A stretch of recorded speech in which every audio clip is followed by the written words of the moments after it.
2020년 새해가 밝았습니다. 여러분 모두 행복하시고 하시는 일마다 다 잘 되는 한 해가 되길 바라겠습니다. 그리고 우리 축구 팬들이라면 이 시기 2월부터 있을 챔피언스 리그 토너먼트를 기다리기 마련인데요. 그래서 준비했습니다. 이번 시간은 세리아 클럽의 유럽 대회 조별리그 리뷰를 좀 해볼까 합니다. 우선은 챔피언스 리그입니다. 우선 챔피언스 리그 시드를 보시면 4개의 클럽이 골고루 흩어지게 됐는데요. 리그 우승팀 유벤투스가 1시드, 나폴리가 2시드, 인테르가 3시드, 아탈란타가 4시드를 부여받았습니다. 당연히 시드가 높은 팀이 더 편한 조에 걸릴 확률이 높아지겠죠. 일단 유벤투스부터 살펴보시죠. 유벤투스는 아틀레티코 마드리드, 레버쿠젠, 로코모티브 모스크바와 한 조가 됐는데요. 상당히 운이 나쁘다고 저는 생각합니다. 왜냐하면 유벤투스가 1시드였잖아요? 특히 3시드에서 레버쿠젠을 만난 건 진짜 조진 거죠. 극단적으로 올림피아코스나 클럽 브리에, 디나모 자그레브 같이 확실히 전력이 약한 팀이 걸릴 수도 있었는데 말입니다.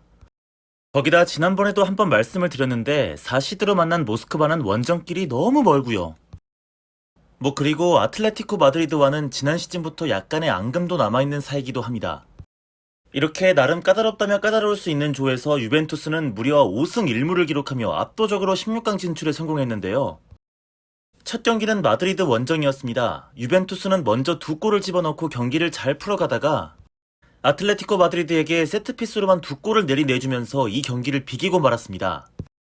유벤투스 입장에선 안 좋은 흐름으로 갈 수 있던 결과인데 저는 이 흐름을 깨고 16강에 손쉽게 올라갈 수 있었던 1등 공신은 디발라였다고 생각합니다. 3차전 모스크바와의 홈경기에서 먼저 실점을 내줬는데 이 어렵게 가던 경기를 후반 막판 디발라가 연속 득점으로 혼자서 뒤집어버린 것입니다. 알레티와의 두 번째 경기에서도 승리로 이끌었습니다. 알레티와의 경기는 조 1위가 걸린 경기였기 때문에 사실상 디발라가 첫 경기부터 꼬여버린 유벤투스의 안 좋은 흐름을 깨고 팀을 조 1위로 이끌었다고 저는 생각합니다. 얘 팔았으면 진짜 어쩔 뻔했습니까? 이제 16강에서 리옹을 상대하게 된 유벤투스. 리옹 정도의 팀은 충분히 꺾고 8강에 올라갈 수 있다고 저는 생각합니다. 다만 저는 유벤투스가 더 높은 곳을 바라보기 위해서는 4-3-3 전술에서 오른쪽 윙포워드, 그리고 4-3-1-2 전술에서 일자리의 공미를 좀 더 높은 수준으로 보강해야 한다고 생각하는데요. 아무래도 베르나르데스키나 벤탄쿠르는 조금 많이 아쉽거든요.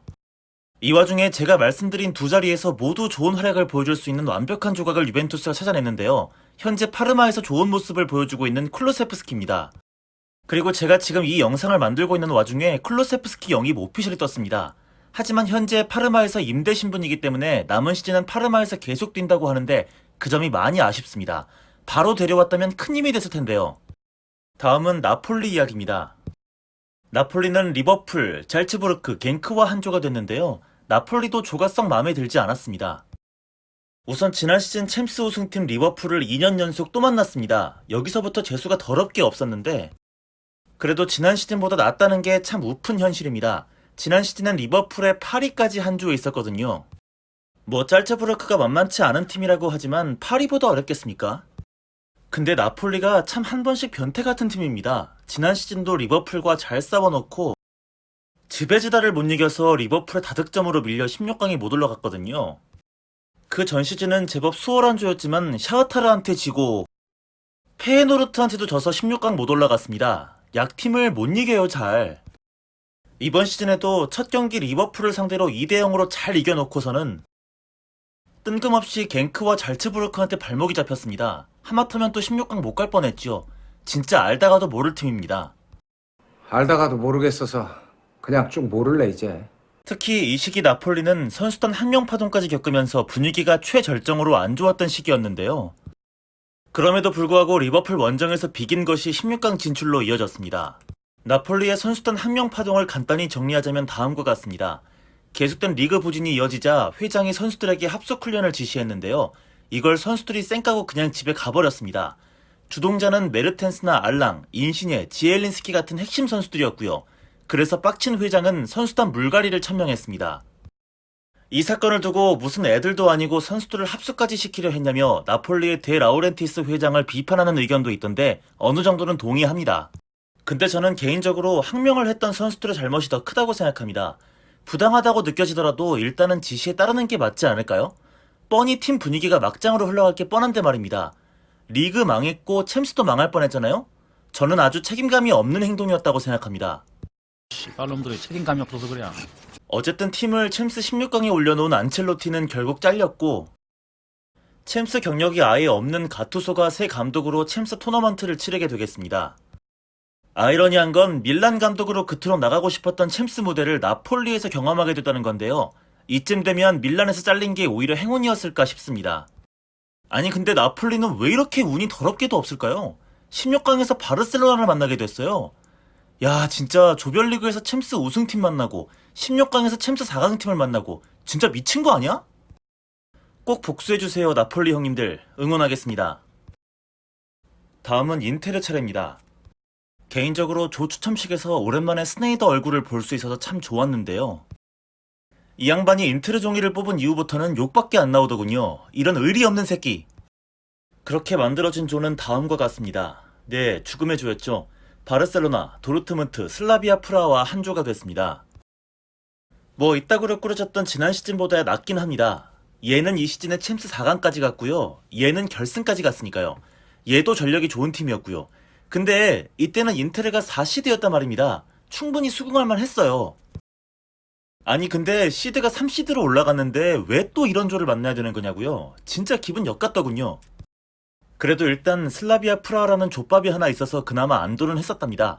그래도 승점 6점은 가져가고 도르트문트랑만 잘 싸우면 되겠구나 싶었는데 아니 씨발 이게 무슨 첫 경기부터 슬라비아 프라하와 그것도 홈에서 비겨버립니다. 사실 여기서부터 16강 진출은 물 건너갔다고 봐야겠죠. 뭐 축구판에는 강팀이 약팀 상대로 두들겨 패다가 역습 한 방에 무너지는 경우가 종종 있긴 했습니다. 근데 이 경기는 그것도 아니었어요. 대등했어요. 인테르가 존나 못했습니다. 그것도 홈에서. 그것도 질 경기였는데 경기 종료 직전 동점골로 겨우 비겼습니다. 하지만 그래도 이후 도르트문트를 홈에서 2대0으로 완파하며 어느 정도 16강 꿈을 조금씩 키워가던 인테르였습니다만 하지만 여기서 모든 꿈이 몰락. 도르트문트 원정에서 3대2 역전패했습니다. 그것도 더 빡치는 것이 좋은 경기력으로 전반전에 2대0을 만들어 놓고서는 후반에 완전히 무너져 내리면서 내리 3골을 내주고 발렸기 때문입니다. 사실 인테르에게는 한 번의 찬스가 더 있었습니다. 마지막 바르사와의 경기를 이기면 되는 거였는데 이걸 또 2대1로 지고 말았지요. 사실 인테르로서는 운이 좀 없기도 했습니다. 부상자가 워낙에 많았거든요. 그래서 계속 리그며 챔스며 주전 선수들을 휴식 없이 빡세게 굴려왔습니다. 선수도 없고 체력도 없는 상태였던 겁니다. 덕분에 조 1위를 확정지은 바르사가 라인업에서 잔뜩 힘을 빼고 나왔음에도 불구하고 부상 안 당한 선수들을 최대한 끌어모아서 베스트를 들고 나온 인테르가 전혀 더 강해 보이지 않았던 것이 사실입니다. 특히 발레로는 이제 풀타임을 소화할 수 없는 체력이 되었지만 억지로 풀타임을 뛰게 했어요. 왜냐면 교체 가능한 미드필더가 한 명도 없었거든요. 근데 바르사는 교체로 대용을 투입하니 정말 참담하고 막막하지 않았겠습니까? 이 참담하고 막막한 심정을 너는 아시냐고요? 또 무려 3번이나 역전골을 넣었지만 모조리 골이 취소되니 운이 참 없었다고 생각합니다. 아무래도 멘탈적으로 허탈해질 수밖에 없다고 보거든요. 어쨌든 이제 인테르는 유로파로 갑니다. 첫 32강 토너먼트 맞상대는 불가리아 리그 8연패 강호 루도고레츠인데요. 아무리 그래도 이거 못 이기면 나가 죽어야죠 뭐. 이제는 토너먼트 호구의 상징이 돼버린 콘테가 유로파 리그는 어디까지 올라갈지 지켜보는 것도 관전 포인트가 될 수 있겠습니다. 마지막으로 아탈란타입니다. 팀 창단 처음으로 챔피언스 리그 무대에 올라왔는데요. 근데 아탈란타 조편성을 보고 인테르 팬으로서는 약간 기분이 나빴어요. 아니 뭐야 이게 4시드 주제 맨시티 빼고는 다 할만한데? 아니 우리 때는 말이야 4시드 받으면 이러지 않았거든. 요즘 애들 4시드 받고 참 편하게 볼 찬다. 아니 4시드면 토트넘 같은 팀 만나고 PSV 같은 팀 딱딱 만나고 그래야지. 어디 2시드로 샤워타르를 만나고 3시드로 디나모 자그레브를 만나냐 이 말이야. 근데 나름 괜찮은 조를 받은 아탈란타가 조금 이상했습니다.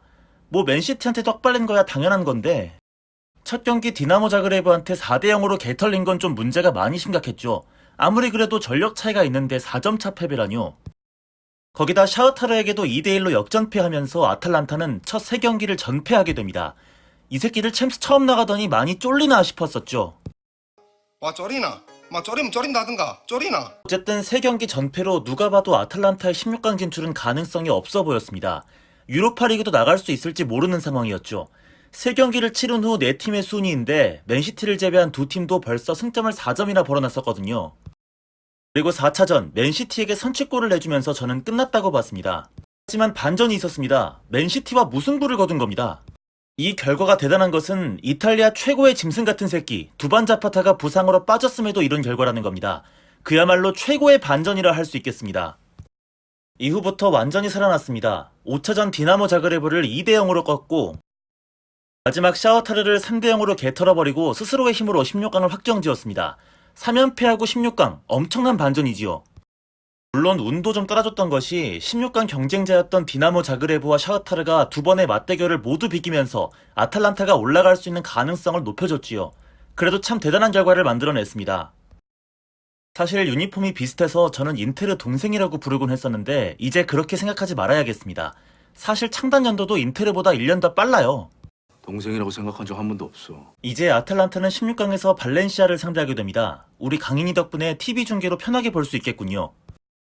아무쪼록 세리아 클럽들이 더 많은 단계를 올라갈 수 있도록 응원하겠습니다. 포인트 많이 벌어와주세요. 일단 세리아 클럽의 챔피언스 리그 조별 예선 리뷰는 여기서 마치겠습니다. 사실 한꺼번에 하려다가 분량 조절이 약간 실패해서 그런데요. 세리아 클럽들의 유로파 리그 리뷰는 조만간 업로드하도록 하겠습니다. 좋은 주말 보내십시오.